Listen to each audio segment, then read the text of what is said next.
So, what if I told you there's a kind of secret code for musicians, a system that the pros have been using for decades to communicate better, play tighter, and just adapt to anything on the fly? It's called the Nashville Number System. And trust me, once you get it, you're never going to look at music the same way again. Okay, so let's start with a problem. A really frustrating, all too common scenario that I'm sure we've all been in. One that can totally kill a great musical moment before it even gets going. You know the feeling, right? The singer walks in for the gig and says, "Hey, can we do this song a whole step down? My voice is just not feeling it today." And suddenly, there's this quiet panic. Everyone's grabbing their phones, pulling out pencils, scribbling frantically on their charts. Your brain just kicks into overdrive, doing these wild mental gymnastics.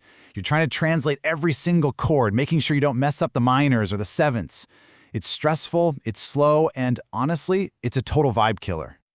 And that's the real issue here, isn't it? This isn't just about getting the notes right. It's about a complete breakdown in communication that just slams the brakes on the creative flow, on the energy, the very thing that makes playing music with other people so awesome in the first place. But what if there was a better way? A really elegant solution that was born in the pressure cooker recording studios of Nashville, designed specifically to solve this exact problem. What if there was like a universal language for chords? Well, there is, and this is it, the Nashville Number System. The big idea is to stop focusing on the chord names, like C or G or A minor, and instead focus on the chord's number, its position inside a key. It's a total game-changing shift in perspective. And this really gets to the heart of it. The whole system makes you think about a chord's job, its function, its relationship to all the other chords in the song, because that relationship is what really makes a song sound the way it does. And that never, ever changes, no matter what key you're in. All right, so how does this actually work? How do we go from the chord names we all know and love to this new, powerful system of numbers? Well, it's actually surprisingly simple. Everything, and I mean everything, is built on the major scale. Let's just take the C major scale, because it's so easy. C, D, E, F, G, A, B. Now we just assign a number to each one. C is 1, D is 2, E is 3, and you just keep going all the way up to 7. That's it. That's the core of the entire system. Seriously. So what happens in a different key? Let's try the key of G. Well, the first note is G, so G is our 1 chord. The fourth note in that scale is C, so C becomes our 4 chord. The fifth note is D, so that's our 5. See the pattern? The numbers just represent the same steps on the ladder no matter what note you start on. And right here, this is the aha moment. A 1-4-5 progression, one of the most common progressions in all of music, is always 1-4-5. The chord names, the letters, they change depending on the key, but the numbers, the song's actual DNA, that stays constant. That is the superpower of this whole system.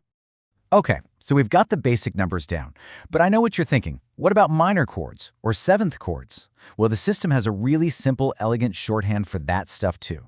Let's learn how to speak this language fluently. Here are the main symbols you'll see. A little dash or a minus sign right after a number makes it minor. A small 7 makes it a dominant seventh. A little circle for diminished. It's just a clean, easy-to-read shorthand that covers pretty much any chord you're going to run into. Let's take one of the most famous chord progressions in history. You've heard this in literally hundreds of songs. In the key of G, it's G to E minor to C to D. Pretty simple, right? Now look at how clean that is in the Nashville Number System. G is our 1, E is the 6th note of the G scale, and since it's minor, we just write it as 6-, C is our 4, and D is our 5. So simple. And now, that progression is instantly ready to be played in any key you want.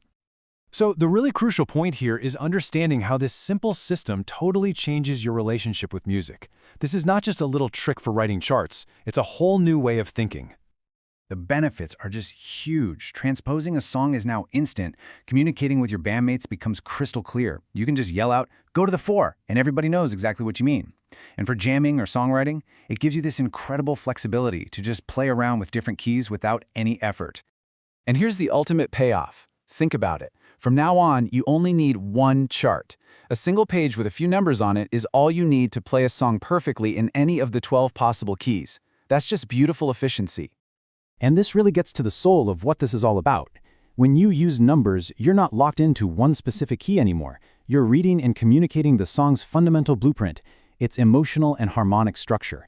You just start to understand music on a way, way deeper level. So, you've got the code. The universal language of music is now yours to use. So my challenge to you is this. Take your favorite song, break it down to its numbers, and unlock a whole new world of musical freedom.